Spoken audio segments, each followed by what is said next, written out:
Good morning guys, কেমন আছেন আপনারা সবাই? আশা করি ভালো আছেন। শুভ সকাল বন্ধুরা, সবাইকে স্বাগত জানাই আজকের দিনের।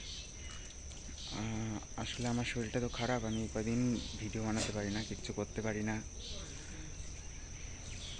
তো এখন আস্তে আস্তে ঠিক হচ্ছে। আর এখন আমি এক জায়গা চলে এসেছি এবং আছি এখানে। চলে যেতে হবে, শরীরটা তো এখনও ঠিক হয়নি। চলে যেতে হবে বাড়িতে। বাড়িতে গিয়ে আবার ভিডিও করবো, তাছাড়া ভিডিও এখন আর বানাতে পারবো না আমি।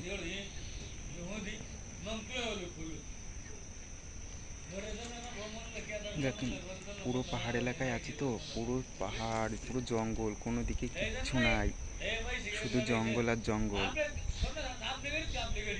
তা আবার ভাবছি বাড়িতে গিয়ে তারপর আবার ভিডিও বানাবো, এখান থেকে আর হবে না ভিডিও বানানো, শরীরটা খুব খারাপ তো। তাই আজ একটু সকাল সকাল উঠে পড়েছি, তাই আবার একটু একটু এসেছি।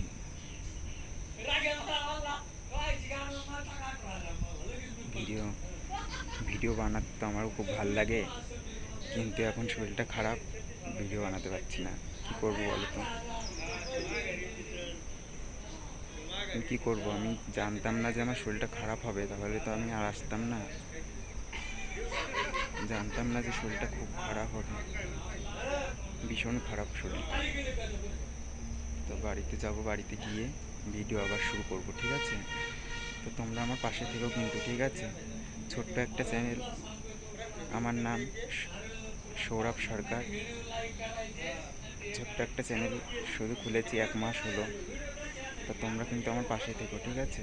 এই শরীর খারাপ নিয়েও ভিডিও, যদি বাড়িতে গিয়ে শরীর না ঠিক হয় কি করব? তাও অল্প অল্প করে ভিডিও দেওয়ার চেষ্টা করব, ঠিক আছে? তা আমার ভিডিও যদি ভালো লেগে থাকে আমার পাশে থেকো তোমরা, ঠিক আছে? হ্যাঁ, পুরো জঙ্গল এলাকা, এখান দিয়ে গাড়ি চলে না, শুধু লরি চলে।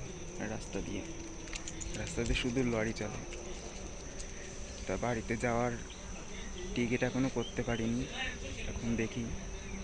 টিকিট দেখছে, আমার জামাইবাবু আছে এখানে, দেখছে টিকিট যদি হয়ে যায় আমাকে পাঠিয়ে দেবে।